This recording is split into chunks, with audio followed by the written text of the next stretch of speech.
Hello everyone, welcome back to the channel. So ಇವತ್ತು ಏನಪ್ಪ vlog ಅಂದ್ರೆ ನಮ್ದು ಗಾಡಿದು ವೆಯ್ಟ್ ಚೆಕ್ ಮಾಡೋಣ. ಏನಕ್ಕೆ ಅಂದ್ರೆ ಎಕ್ಸಾಸ್ಟ್ ನ ರಿಮೂವ್ ಮಾಡಿದ್ಮೇಲೆ ನನ್ನ ಬೈಕ್ ಎಷ್ಟು ವೆಯ್ಟ್ ಇರಬಹುದು ಸುಮ್ಮನೆ ಕ್ಯಾಲ್ಕುಲೇಟ್ ಮಾಡಿದ್ವಿ ರಫ್ ಆಗಿ. ಸೊ ಇವಾಗ ನಾನು ವೇಯ್ ಮಾಡಿದ್ದೀನಿ. ಇವಾಗ ನನ್ನ ಸ್ಟಾಕ್ ಇಷ್ಟು ದಪ್ಪ ಬರುತ್ತೆ, ಕ್ಯಾನು ಅದೆಷ್ಟು ವೇಟ್ ಇದೆ, ಪೈಪ್ಸ್ ಬರುತ್ತೆ, 2 ಪೈಪ್ಸ್ ಬರುತ್ತೆ, ಅದೆಷ್ಟು ವೇಟ್ ಇದೆ ಎಲ್ಲ ಚೆಕ್ ಮಾಡೋಣ. ಚೆಕ್ ಮಾಡ್ಬಿಟ್ಟು ಲೈಕ್ ಒಂದು ಕ್ಯಾಲ್ಕುಲೇಷನ್ ಗೊತ್ತಾಗುತ್ತೆ ನಮಗೆ ಬೈಕ್ ಎಷ್ಟು ವೆಯ್ಟ್ ರೆಡ್ಯೂಸ್ ಆಗಿದೆ ಅಂತ. ಸೊ ಎಷ್ಟು ಬೈಕ್ ರಿಡ್ಯೂಸ್ ಆಗಿರುತ್ತೋ ವೆಯ್ಟ್ ಅಷ್ಟು ನಮಗೆ ಪವರ್ ಟು ವೇಟ್ ರೇಷಿಯೋ ಚೆನ್ನಾಗಿ ಅನ್ಸುತ್ತೆ. ಸೊ ನೋಡೋಣ, ಇವಾಗ ಚೆಕ್ ಮಾಡಿ ವೆಯ್ಟ್ ಎಲ್ಲ ಚೆಕ್ ಮಾಡಿ ನಿಮ್ಗೆ ಹೇಳ್ತೀನಿ ಇವಾಗ ಎಷ್ಟಾಗಿದೆ ಅಂತ. ಸೊ ಇದೊಂದು ಹಿಡ್ಕೊಬಿಟ್ರೆ ನೀವು ಈ ತರ ಒಂದು ವಾಷರ್,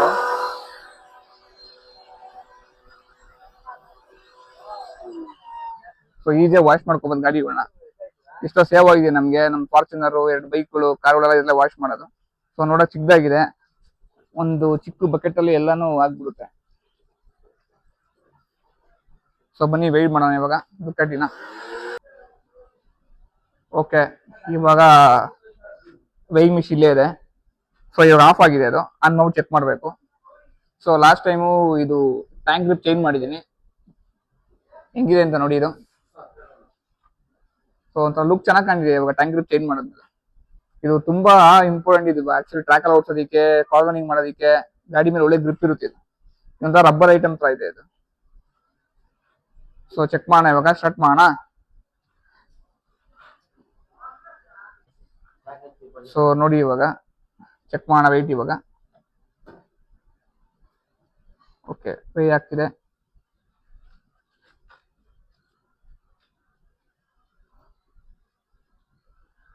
ಎಕ್ಸಾಕ್ಟ್ ಆಗಿ 12 kg.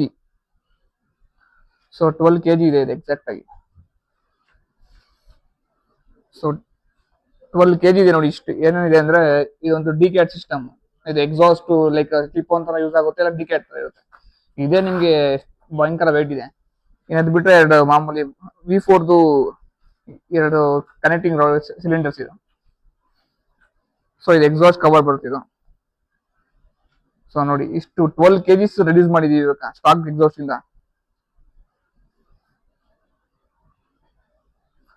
ಸೊ ನನ್ನ Z9 ಇದೆ, ಚೆಕ್ ಮಾಡೋಣ ಅದನ್ನು ಎಷ್ಟು ಇದೆ ಅಂತ ನೋಡೋಣ. ಇದೊಂದು Z9 ಇದೆ.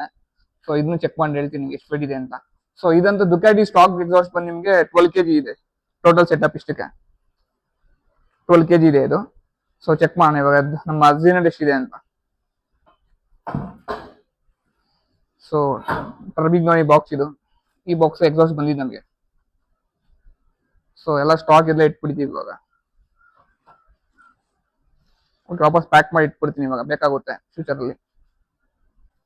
ಓಕೆ, ಇದು ಬಂದು Z9. ಸೊ ಇನ್ಲೈನ್ 4 ಅಲ್ವಾ, ಇದೆಷ್ಟಿದೆ ವೆಯ್ಟ್ ನೋಡೋಣ. ಇದು 7.65 ಇದೆ. ಅದು ಲೈಟ್ ಅಷ್ಟು ಕಾಣ್ತಿಲ್ಲ. ಸೊ 7.65 ಇದು. 7 kg ಮೈನಸ್ ಆಗುತ್ತಿದೆ. ಸೊ ನೋಡಿ ದುಕ್ಕಾಟಿದು ಆಲ್ಮೋಸ್ಟ್ ಎಷ್ಟಿದೆ ಅಂತ. ಇದ್ರಲ್ಲಿ ಇನ್ನೊಂದು ಬರುತ್ತಲ್ವಾ ಕರೆಕ್ಟ್, ಇನ್ನೊಂದು 8 ಕ್ಯಾನ್ ಬರುತ್ತೆ ಇದಕ್ಕೆ. ಸೊ ಅದೆಲ್ಲ ವೆಯ್ಟ್ ಮಾಡಿದ್ರೆ ಇನ್ನೂ ಜಾಸ್ತಿ ಆಗ್ಬೋದು. ಇದು ಆಲ್ಮೋಸ್ಟ್ ಅಷ್ಟೇ ಬರುತ್ತೆ. ಸ್ಟಾಕ್ ಎಕ್ಸಾಸ್ಟ್ ಎಲ್ಲ ಆಲ್ಮೋಸ್ಟ್ 12 kg ಬರುತ್ತೆ ಅನ್ಕೋತೀನಿ. ಸೊ ಇದು ಬಂದು slip on, stock slip on Z9.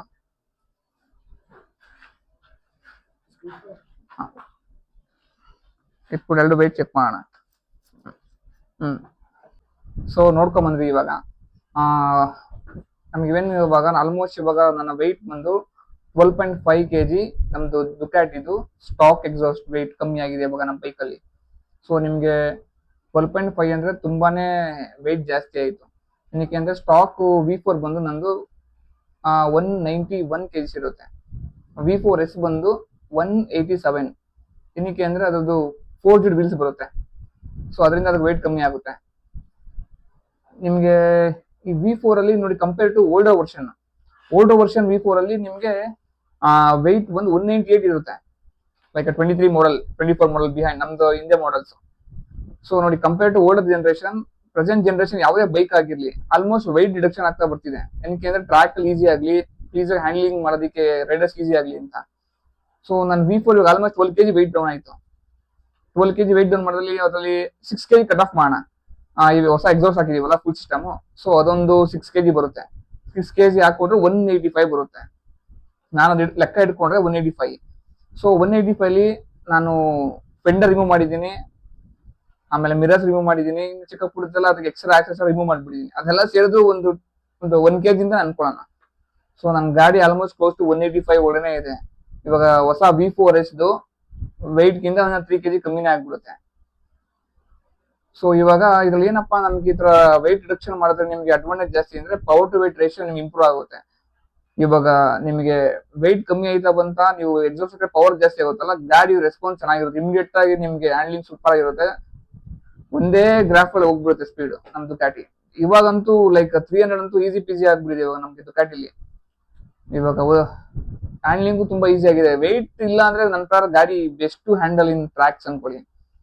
So ನಮ್ ಕವಾಸಕಿ Z ಚೆಕ್ ಮಾಡಿದೆ. ಸೊ ಅದ್ರ weight stock slip on plus ಅದು 4 ಸಿಲಿಂಡರ್ ಬರುತ್ತಲ್ಲ, ಅದು ಸೇರಿಸಿ ನಿಮಗೆ ಅದನ್ನು ಸಿಮಿಲರ್ ಟು 12.5 13 kg ವರೆಗೂ ಅದು ವೆಯ್ಟ್ ಮಾಡ್ತಿದೆ. ಸೊ ನೋಡಿ, ಬಟ್ ಸ್ಟಾಕ್ ಡಿಕ್ಯಾಟ್ ಇಂದ ನಿಮ್ಗೆ ಅಡ್ವಾಂಟೇಜ್ ಇದೆ. ಏನಕ್ಕೆ ಅದು ಅದಿದ್ರೆ ನಿಮ್ಗೆ ಅಷ್ಟು ಫುಲ್ ಪೊಟೆನ್ಶಿಯಲ್ ಬೈಕ್ ಹೋಗಲ್ಲ ಸ್ಟಾಕ್ ಗಾಡಿ ಇದ್ರೆ. ಸೊ ಗಾಡಿ ಇದು ತುಂಬಾ ದಿನ ಅಲ್ಲೇನಂತೀರ ವೇರಿಯಂಟ್ ಕಮ್ಮಿ ಆಗುತ್ತೆ ಸ್ಟಾಕ್ ಎಣ್ಕ್ಯಾನ್ ಇದ್ರೆ. ಇವಾಗ ನಿಮಗೆ ಫುಲ್ ಸಿಸ್ಟಮ್ ಹಾಕೋಬಿಟ್ರೆ ರೆಸ್ಟ್ರಿಕ್ಷನ್ ಎಲ್ಲ ಬೈಕ್ ಒಂದೇ ಸರಿ ಪವರ್ ಸಿಲಿಂಡರ್ ಇಂದ ಎಕ್ಸಾಸ್ಟ್ ಈಚೆ ಹೋಗಿ ರಾಕೆಟ್ ತರ ಆಗ್ಬಿಡ್ತವೆ. ಸೊ ಇವಾಗ ನೋಡಿ, ಡಿಕೆಟ್ ಒಂದು ರಿಮೂವ್ ಮಾಡ್ಬಿಟ್ರೆ ಗಾಡಿ ಫುಲ್ ವೆಯ್ಟ್ಲೆಸ್ ಆಗ್ಬಿಡುತ್ತೆ. ಸೊ ಇವಾಗ ನಾವು ಹೊಸ ಟ್ಯಾಂಕ್ ಗ್ರಿಪ್ ಬೇರೆ ಹಾಕ್ಸಿದೆ. ಸೊ ಹೇಗ್ ಕಂಡಿದೆ ಅಂತ ಕಮೆಂಟ್ ಅಲ್ಲಿ ಸ್ವಲ್ಪ ತಿಳಿಸಿ ನಮಗೆ. ಸೊ ತುಂಬಾ ಯೂಸ್ ಆಗುತ್ತೆ ಟ್ಯಾಂಕ್ ಗ್ರಿಪ್. ಅದು ಲಾಸ್ಟ್ ಟೈಮ್ ಟ್ರ್ಯಾಕ್ ಹೋದಾಗ್ಲೇ ನನಗೆ ಲೈಕ್ ಲೆದರ್ ಪ್ಯಾಂಟ್ ಟ್ಯಾಂಕ್ಗೆ ಲೈಕ್ ಹೋಲ್ಡ್ ಮಾಡಕ್ ಆಗ್ತಿಲ್ಲ ತೈಸ್ನ. ಸೊ ಅದೊಂದು ಮೇಜರ್ ಅಪ್ಗ್ರೇಡ್ ಅದು. ಸೊ ಇವಾಗ ಆಲ್ಮೋಸ್ಟ್ ನಮ್ ಗಾಡಿ ಎಲ್ಲ ಆಗ್ಬಿಟ್ಟಿದೆ. ಇವಾಗ ನನಗೆ ಒಂದ್ 2 ಸಸ್ಪೆನ್ಷನ್ ಇಷ್ಟ. ಅದು V4R ಬರುತ್ತೆ, ಮ್ಯಾನ್ಯುಯಲ್ ಓಲಿನ್ ಸಸ್ಪೆನ್ಷನ್ಗಳು. ಅದೊಂದು ಹಾಕೊಂಡ್ರೆ ನಮ್ ಗಾಡಿ V4S ಕಿಂತ ದೊಡ್ಡದಾಗಿರುತ್ತೆ, V4R ಕಿಂತ ಚಿಕ್ಕದಾಗಿರುತ್ತೆ. ನಿಮಗೆ V4R ಬೇಕು ಅಂದ್ರೆ ಅದಕ್ಕೆ ಒಳಗಡೆ ಪಾರ್ಟ್ಸ್ ಬೇರೆ ಇಂಜಿನ್ ಅಲ್ಲಿ. ಸೊ ಆ ರೇಂಜಿಗೆಲ್ಲ ಬಿಲ್ಡ್ ಮಾಡಕ್ಕಾಗಲ್ಲ V4R ತರ ಎಲ್ಲ. V4S ಕಿಂತ ಚೆನ್ನಾಗಿ ಬಿಲ್ಡ್ ಮಾಡ್ಬೋದು. ಇವಾಗ ಕಾರ್ಬನ್ ವೀಲ್ಸ್ ಹಾಕಿ ಒಳ್ಳೆ ಸಸ್ಪೆನ್ಷನ್ ಹಾಕ್ಬಿಟ್ರೆ V4S ಏನಿಲ್ಲ ಇದ್ರ ಮುಂದೆ ಆತರ. ಸೊ V4 ಅಂದ್ರೆ ಅದು ಇಂಜಿನ್ ಮಸಾಲ, ಅದು ಇಂಜಿನ್ ಬೇರೆ, ಗಾಡಿನೇ ಬೇರೆ ಅದು V4R. ಸೊ ನಮಗೂ ಲೈಟ್ ಸ್ವಲ್ಪ M1000R ಮೇಲೆ ಲವ್ ಆಗ್ತಿದೆ. ಸೊ ಅದು ನನ್ಗೇನಕ್ಕೆ ಯಾವಾಗ್ಲೂ ಈ M1000R V4R ಏನಕ್ಕೆ ಇಷ್ಟ ಅಂದ್ರೆ ಇದೆಲ್ಲ WSBK bike, I mean world super bike bikes. So ಆ ಬೈಕ್ಸ್ ಎಲ್ಲ ಏನಂದ್ರೆ ನಿಮ್ಗೆ ಆಲ್ಮೋಸ್ಟ್ ಇವಾಗ ಈ ಬ್ರ್ಯಾಂಡ್ ಅಲ್ಲೇ ಟಾಪ್ ನಾಚ್ ಬೈಕ್ಗಳು. ಇವಾಗ ಹೆಂಗೆ BMW ಟಾಪ್ ನಾಚ್ ಅಂದ್ರೆ M1000R, ಅದಕ್ಕಿಂತ ಮೇಲ್ಗಡೆ ಯಾವ್ದು ಇಲ್ಲ, ಅದೇ ಫೈನಲ್ ಬಾಸ್ M1000R. ಸೊ ಈ V4 ಅಷ್ಟೇ. ಬಟ್ ದುಕಾಟಿಲಿ ಏನಂದ್ರೆ V4R ಫೈನಲ್ ಬಾಸ್, ಬಟ್ ಅದಕ್ಕಿಂತ ಅಪ್ಪ ಇನ್ನೊಂದಿದೆ ಸೂಪರ್ ಲೆಜರ. ಸೊ ಅಲ್ಲಿವರೆಗೂ ಇದೆ ಅದು. ಸೂಪರ್ ಲೆಜರ್ ನಮ್ಮಂತವ್ರಲ್ಲಿ ತೊಗೊಳಕ್ಕಾಗಲ್ಲ, ಆಲ್ಮೋಸ್ಟ್ 2 crore ಕ್ರಾಸ್ ಆಗ್ಬಿಡುತ್ತೆ ಅನ್ಕೋತೀನಿ. ಬಟ್ ಅದೆಲ್ಲ ಒಂಥರ ಮಾಸ್ಟರ್ ಪೀಸ್ ಅದು.